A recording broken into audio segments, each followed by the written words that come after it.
severely dropped the ball. It's probably the reason why he is not the front runner right now. I mean, I was a Bernie supporter. I appreciate what Bernie did. I love his message and everything, but I think he completely dropped the ball and underestimated the Black Lives Matter movement.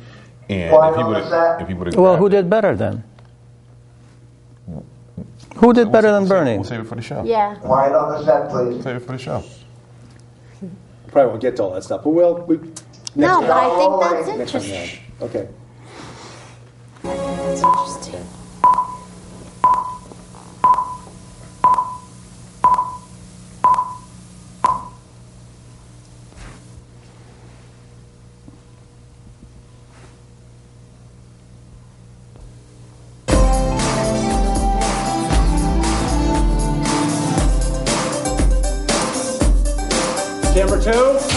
Camera two. Oh, wait, not until it comes on. Okay. All right. It'll come on. Okay, yep. They stopped the music. Oh, shit. Nikki. Don't talk while we're live, please. Okay. Okay. Start over again.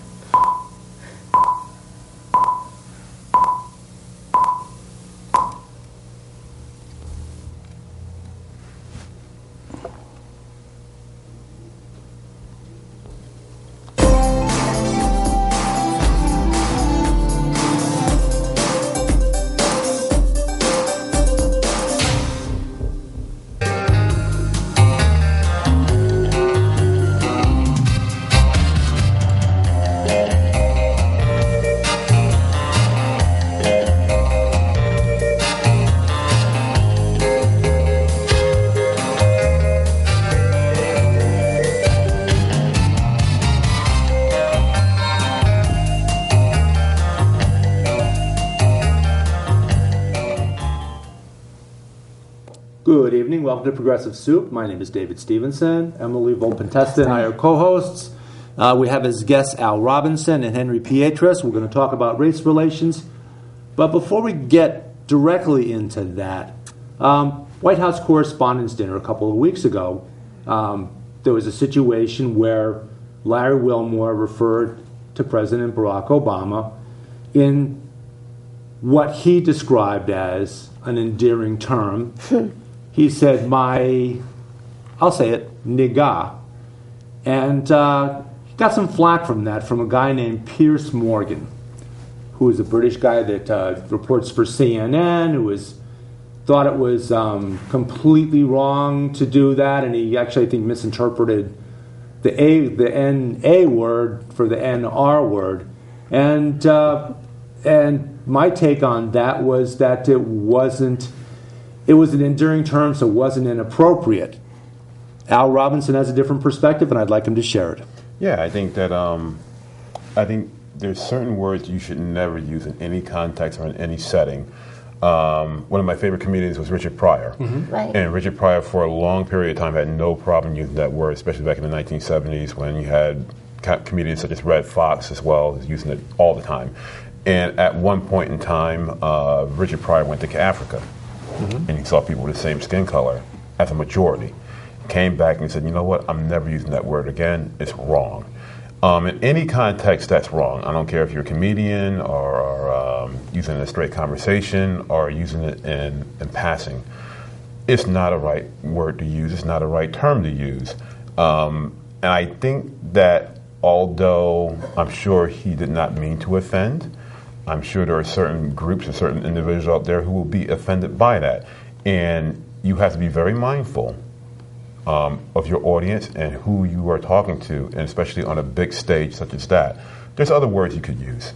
As we talked before the show started, you could have said, hey, this is my dog.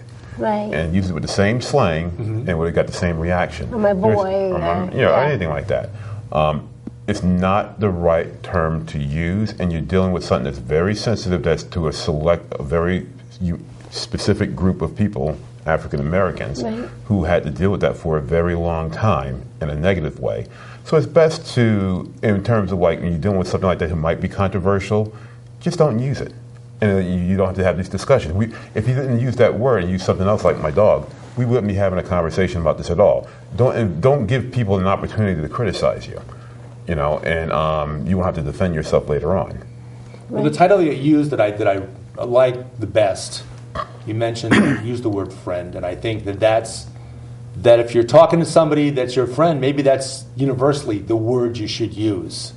I think he was using it in terms of a slang. Mm-hmm. So Right. again, like, hey, this is my dog, this is my boy. Hey, Yeah. he could have did that right there. It had Yeah. the same type of effect Yeah.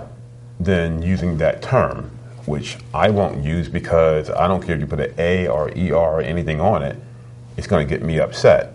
And the last thing you want to do is get me upset or other people, such as myself, upset, because even if you meant it in the kindest of ways, especially if you're a Caucasian saying that, Right. it's not going to come off right. And you're going to invite yourself to at least I'm able to articulate and talk about my displeasure. Right. Other groups and other people might not want to talk and take other matters to address their complaints. So just don't use it. Okay. It's a lot of words in the English language. Use another one. Exactly. Show your I intelligence. right? find that very enlightening, and I don't think it's, people like to use the word, what's the term? Not socially acceptable, but Politically correct? PC. Politically correct. Politically And correct. I don't think it really, I think it's I hate the term PC because it's a demeaning term against being socially responsible and cautious in the words you use. But that's, I think, what you're talking about is the positive side of the term PC. It's using the proper words that can't be taken out of context, words that can't turn back against you. But let's narrow the focus from national down to local, and expand the notion of racial out to people other than blacks, other than Asians. Let's go with our large delegation, our large group of Central Americans, Mexicans, South Americans here in Danbury.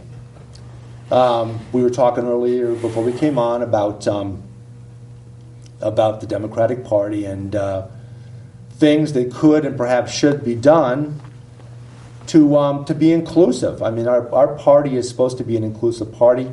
Al, what has happened and what need? Let's find the problem and then let's find the solution. Well, it's a pretty easy solution, and it's pretty easy to address the problem. Let's put it like this. I started blogging in Danbury, and on a state scale started in 2005.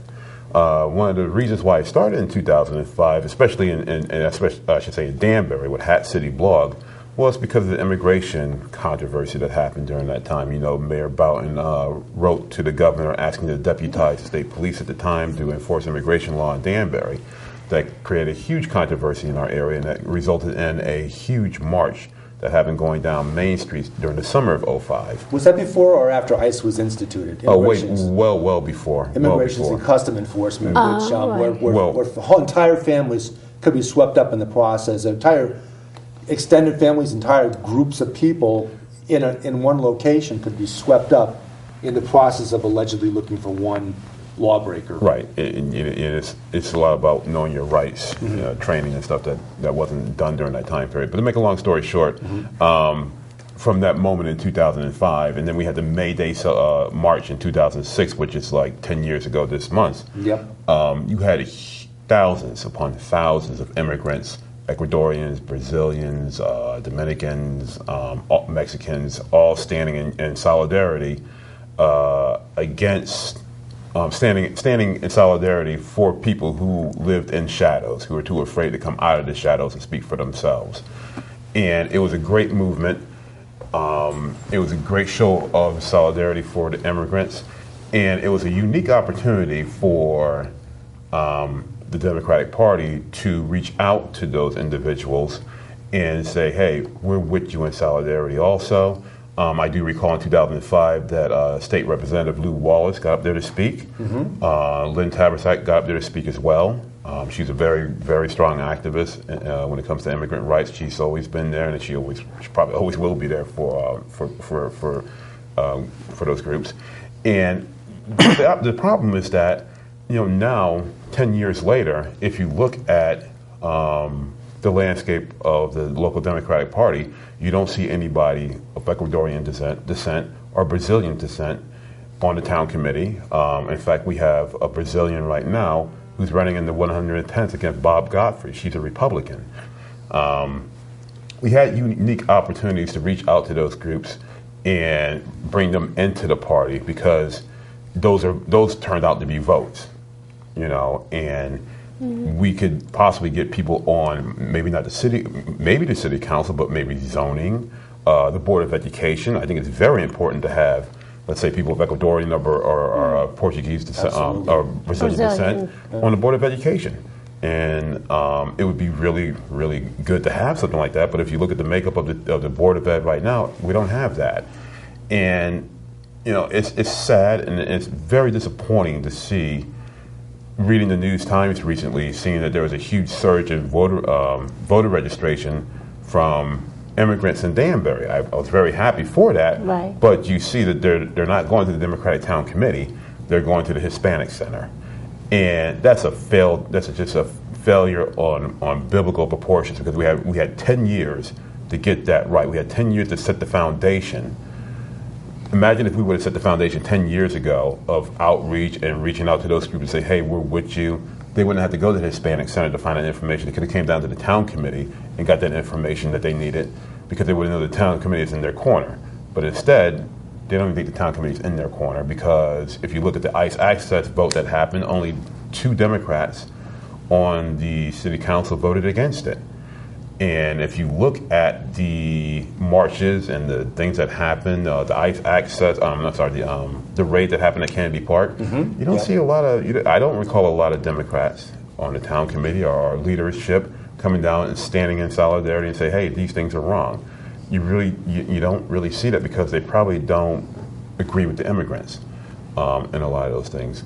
So again, unique opportunities, the outreach, expand the party, opportunity lost. It continues to be lost to this day, and I don't see anything different happening right now with the current leadership than happened with the past leadership. As we talked before on the show before, It's just like Groundhog Day. You have these 2 knucklehead groups doing the same silly stuff. They're more interested in fighting with each other than to reaching out to the community and learning about what Danbury is all about. Right. A dream deferred, like Right. a raisin in the sun. Right, That's right. very Absolutely. And now we have failed opportunities, and you have now again Ecuadorians, Right. Brazilians Brazilians. becoming Republicans, the party of Trump. Here's a call It should out. be a disgrace. Well, here's a call out to the Democratic Town Committee, to the Democratic Party in general, to do the right thing. Not looking for voters as much as doing the right thing, but certainly in the process of doing the right thing, strengthening the party, making the party more democratic as it's meant to be. And It won't take much, I mean, it's more than just going out and finding a couple of candidates, Right. that are Ecuadorian or Brazilian, and run them for city council. Then after they lose their election, they're gone. It takes a lot more than that. You have to have a serious commitment to that, because if you come in there with a load of BS, people are going to know you're full of BS and like, hey, we don't have anything to do with you. well, you have to have some way to support folks that have taken the time to run for a public office, make them more included within the party afterwards, and thank them for taking the time and the energy to actually be a candidate for an office. Yeah, look, I mean, if people can get all up in arms and having a good time at a St. Patrick's Day festival and our Irish festival and stuff like that, you can do the same thing with the Ecuadorians, the Brazilians, or even the Indians, the Indian group is becoming a big population in our area. Where's the outreach to that? So, again, we have to be mindful that Danbury is a melting pot of a city, and we have to reach out and be inclusive of all groups. It has been for as long as well, probably back a century, but certainly within the last 50 years that I've seen most of that 50 years here. It has been, and it continues to be. It is a great melting pot, and people. Well, let me throw in a couple of different perspectives. I am an immigrant, and what I find is, I've gotten very much involved in the Bernie campaign, and I find that in order to get anything done, I've gotten involved because of the Bernie campaign, I started getting involved in Brookfield Town Council, the Democratic Party. Started attending their meetings and started to get involved. I'm actually on their energy committee right now. I just got appointed and just got sworn in. And I find that I also spoke on behalf of Bernie at the Danbury Town Council, and I've heard complaints because a few months back, the Democratic Party of Connecticut had a listening tour.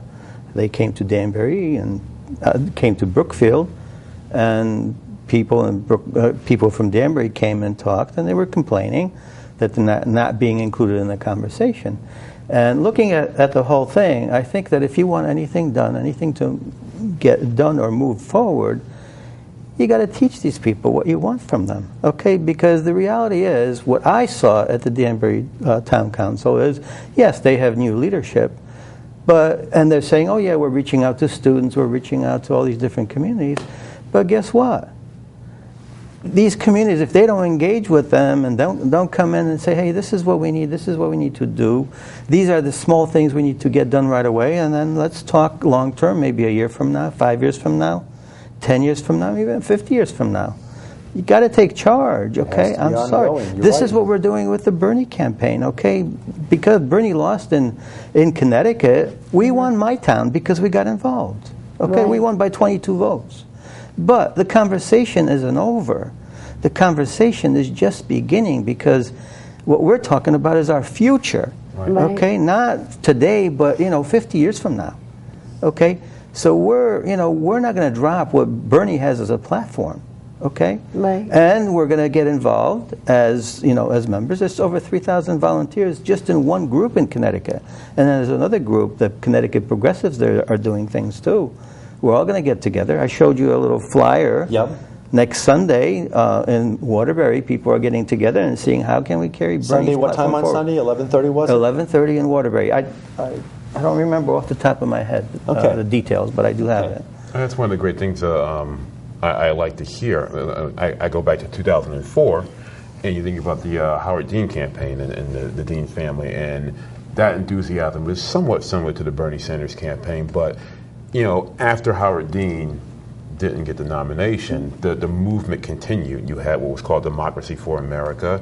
Yeah. I'm involved with that too. And not only that, you had Daily Kos, you had bloggers, you had Move On. That's the reason Move On, which is the reason why they called it Move On was because we wanted to move on from the Clintons nonsense. The progressive blogging movement, which jump started way before the conservative movement came on with their online stuff. It's all about, once you get those individuals, you got to keep them there. Yeah, and by the way, people are getting involved in the sense that, number one, they're getting involved by, first of all, participating in the conversation, but now people are standing for political office. Right. Okay. That's the most important thing. All right, and they're getting involved in the nomination for the delegates, and they're seeing where the unfairness is happening, and they're calling people out. And now we're getting politicians we're trying to get them to be accountable for what they do and what they say. Right. The bottom line is, we cannot delegate this stuff to people. We got to take charge. Well, even more importantly, I'm a widowed parent, and I have 2 small kids, and I'm a diehard progressive. It'd be great to have that enthusiasm, those supporters reach out because it's most important on the absolute local level, like the Board of Ed, very important. Yeah. The land use boards, very important. You don't have to be on the board, just get involved and understand the process, because that makes the biggest difference. Yep. And the number one thing that I find is keeping our promises. If you say to somebody, I'm going to do A by such and such a date, you do it. Right. Okay, that's how you build a reputation. Actually, in the Bernie campaign, we have a distribution list of close to 200 people, and there's people I can call on. Those are strictly local yeah, area? Local I mean, like we run the Bernie events on Saturday. We have 2 events going. Yep. Sometimes I can't show up. Like I was a delegate in Hartford this Saturday, so I had other people take over, and they ran it. And and there's people I trust, and that's what's so beautiful about Bernie's. You see one of these buttons, and you open up your hand, and we're on the same page. Right. It's wonderful. It's great to see that. I think we had a conversation earlier about race relations with the Bernie Sanders campaign, and I talked about some of the opportunities that were missed with the Bernie Sanders campaign in terms of, my thing was allowing the Clinton campaign to take to get the advantage with minority voters, especially with African Americans. Bernie Sanders had, in my opinion, a unique opportunity when he first started to be on top of that issue. He had the Black Lives movement was just right there, and nobody was taking advantage of it and reaching out to them. Same thing, like going back to Ecuadorians and Brazilians, like reach out to them. Right. Show them that you care about them. Get them early. Don't have them come to you. Go to them. And I think the Bernie Sanders movement could have done that really early on, because with Hillary Clinton, you have the '94 crime bill that incarcerated a lot of African Americans unfairly, severely unfairly. Right. You have the welfare reform, which was the DLC GOP welfare reform of the 1990s. Both those issues right there, Hillary Clinton was strongly behind with Bill Clinton as the president. They could have used those issues and said, hey, look, Hillary is for this, we're not for that. And they could have made strides. Instead, I'm sitting here and I'm watching the totals coming back on primary day, and it shows that Bernie Sanders was winning Hillary Clinton in Connecticut. And I'm saying to myself, well, I know about reporting and stuff. The big cities haven't come in yet. Wait till you see Hartford and New Haven, it's going to flip. And what happened? It flipped. Because somehow Hillary Clinton got well, it got flipped in two places. One was on the Gold Coast in Connecticut, the rich towns. Rich towns. And then the other was in the states in the towns that were large population. Danbury included. Well, again, you had Hartford, and you had wealthy New Haven. minorities. But again, it's just why did it happen? It's when they go back and we look about the Bernie Sanders campaign, they look back on and we have a dissect it. That's going to be one of the big disappointments, the big missed opportunities you have, because if you had reached out to those groups early on and reminded people early on about stuff that Hillary Clinton was doing over 20 years ago, which most people probably don't really remember, Right. it could have made a difference, especially during that time period. We were talking about critical thinkers, and unfortunately, people haven't really looked at what the Clintons have really done for minorities. Okay, if you are a critical thinker, you realize, a lot of the stuff that they didn't serve the minorities at all. There's a lot of glad handing that's going on. But I think the point about Black Lives Matter, and I think that there's a lot of validity to the points they make based on the disproportionate of murder of Africans. I'd like to add a couple of distinctions to what you're saying to that. But I think Bernie did a good job. I think when that early on, that event where some members of Black Lives Matter came up to the podium and took the microphone, and Bernie stepped back and he let them speak, and he gave them the opportunity to air their grievances. And I think that was something that you probably wouldn't find with any of the other presidential candidates from either party. I'll add to that Probably distinction. Okay, the distinction really was that Bernie is looking at it from the viewpoint we're all humans, we're all in it together. He doesn't try to put people into boxes on day one. Okay, so on day one he was for human rights. So that means gays and lesbians or whatever. Okay, he wasn't making a distinction, and unfortunately, when he got caught, he got a little surprised because the Black Lives Matter people came in and said, "Oh, we're important." Right. Sure, everybody's important. Okay, so what did he do the next day? That's the difference between any other candidate. He went in and looked at his platform and says, "Okay," he was going to do it anyway, but he went in and said, "Okay, this is what we're going to do for the black people." Well, I guess it's somewhat, I agree with you to a certain extent, but also you had a situation where Hillary Clinton came into Connecticut and in my personal opinion, used the Sandy Hook tragedy to her advantage and kept attacking Bernie Sanders constantly over it. If Bernie Sanders would have reached out, and I shouldn't say Bernie Sanders, that's not the right thing to say. His campaign, an individual's an individual, his campaign is completely different. The campaign runs the show. If the campaign would have run the show properly and it reached out to those groups and understood what was going on, it could have said, hey, look, got the '94 crime bill. You were the first woman of the first lady of the United States for 8 years. You didn't say anything about suing gun manufacturers back then. And what did we have in 1999? We had Columbine. We had Waco. We had lots of people dying with guns. Yeah. We had the riots in L.A. We had a lot of gun violence back then. Maybe a lot worse than we had now. She had perfect opportunity to do something. She did nothing about it. That's something the Bernie Sanders campaign could have used to counteract. Well, I'm just saying, when you look at the votes in Connecticut, you look at how she used that thing in Connecticut, it was almost disingenuous to her to come out and say that. I agree with you. Okay. It could have been done it wasn't done. It was not opportunity fair. Okay, Bernie's about honesty and fairness. Okay, Politics isn't honest. well, but this is what's so special about this guy, and that's why he's got my loyalty. Politicians are honest. I understand. Okay. But I understand. She But you know, gamed it. Okay, Bernie was trying to make the distinction that one of the there were actually three distinctions in this gun issue. Okay, one of them was liability of manufacturers. Okay, and he's saying, you know, if a hammer maker makes a hammer and somebody uses it to murder, Right. a lunatic uses it to murder somebody, do you hold the lunatic responsible or the manufacturer responsible? Personal he says, responsibility, Right. certainly. okay, Yep. and they all mixed it all up Right. into one thing, and now Bernie is the bad guy. well, again, the opportunity to tackle that first was there for him, and again, it was an opportunity missed. And you don't give your opponent an opportunity to frame you into frame the debate and put you on the defensive, which is exactly what happened. Also, you had a time during the 1990s where, you know, if you get caught with crack, like this much crack, you Right. get the same jail time as somebody with this much cocaine. You know, that happened on Hillary Clinton's watch. She could have did something. Again, opportunity missed, and But something to look again, at. Bernie is looking at policy. Okay, he's always about issues and policy. He doesn't try to go for personal attacks. Okay, It's not a seldom. personal. Well, I don't think it's a personal attack. It's just making a distinction between the two candidates and where they stand on the issues.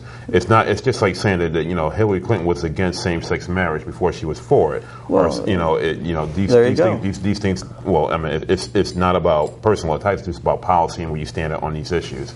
And he did. He tried to make the distinctions. Unfortunately, you know, It's a little too it's late, just though. like, you know, on TV. You know, Chris Matthews asked the question, "How's he going to pay for all these programs?" And he heard it at least 10 times. Right. And the next time you hear it is, "How's he going to pay for it?" Right. He's not hearing the answer. Oh, Chris Matthews. Well, Michael Moore tried talking about that in that film. You know, how are we going to pay for all these? Maybe the point, and maybe the differentiation. You know, we're talking about race relations, but maybe the clearer differentiation between, and it's been pointed out, between Clinton supporters and Sanders supporters has really not so much to do with race as to do with age. It's a divider. It's 45 and below Sanders. Yeah. 45 and above Clinton. That's been pretty much a constant theme through the entire primary season. It's funny that you bring that up because I just went with my parents for Mother's Day. And there's a conversation we have around the table. Is that, you know, my parents are for the Clintons, and I myself is a Sanders supporter. The younger people, the younger generation, for Sanders. Right. And I understand why they're for Clintons, because the Clintons, we call the Clintons during the 1990s. In fact, it was a common joke that Bill Clinton was the first African American president. That's always been talked about. He was, yeah. But you know, the real issue here is when you start a campaign and you set down a platform, you got to cover all bases, and again, include all groups and their concerns, and address those things when you go out and run a campaign. And what happened is you had a unique opportunity where African Americans stand up saying we're being killed on these streets, where the Right. drug problems are crazy. We have some real concerns. Can you address it? And you just don't do it, and you just Bernie let it did. go. in He prison. did. Too little, too late. Well, he did. He on day one, his platform said it. So he was going to do. Again, Every time you hear him talk, it's like, again, you know. when you have a Hillary Clinton supporters out there and they're saying, "Hey, Bernie Sanders, where's African Americans on your campaign team? Bernie Sanders this, Bernie Sanders," and you're getting attacked, and then in Connecticut again, she comes to Connecticut and just uses Sandy Hook as a political toy, and you know There was nothing else that she could have brought up as an issue with Bernie. But That's it. what else that do was you the need? one issue But what she else do had. you need? Unfortunately, Connecticut. But what else do you need in Connecticut? There was a lot of According ways to in Connecticut. polls, that was 3% of all the issues. It mattered in terms of importance. It was like 3%. It matters in terms to of get the votes. And all you got to do votes, is win. Once you win, then you win the presidency. All those promises and stuff you said out the window. Well, that's the It's issue all I about have. winning. That's Right. the issue I have with Hillary, because that's she, why- Bernie walks the talk. She talks. Yeah. That's the difference. But And if that's you why talk after and the you win. election, we have an opportunity. Actually, we have an opportunity, first of all, the Democratic Convention, to try to use our 45%. It'll be a little higher than that by then, probably, but 45+% of the pledged delegates to use that strength to be a part of writing the Democratic Party official platform. In order to get us to support her in November, because, I mean, you know, should an election be about whether you want to support the most distrusted candidate of all the ones that started out, which would be Donald Trump, Right, or to support the second most distrusted candidate of all the candidates starting this election cycle, which would be Hillary Clinton? What a way to conduct an election. There's got to be something. Got to hold your nose and pull the lever. No, I know. It's frightening. The two evils. That gets included. There have to be some things that some platform planks that she's adopted in order to further her gains, to try to grab votes away from us. Well, let's not get twisted on this here. There's a lot more that we agree on with Hillary Clinton than with Donald Trump. Let's all agree on that. Sure. There. Absolutely, but there still needs to be some respect for the folks that Clinton is going to need, the unaffiliated voters, the independent voters nationwide. In Connecticut, they call us unaffiliated. There's going to be an awful lot of work done to mend fences in order to get, maybe not just to pull the lever, but a little enthusiasm on her part. I think we can get it done. We're a big tent party in the end, and we have disagreements, but we all come together for the common good of our people because we all care about Progressive Soup, David Stevenson, Al Robinson, Henry Pietras. We're going to keep on talking as we fade out. We'll come back and we'll do a second show without Al because Al's got family obligations. But thanks for joining us. Thanks for joining us. Bye. Really, the Democrats in Danbury.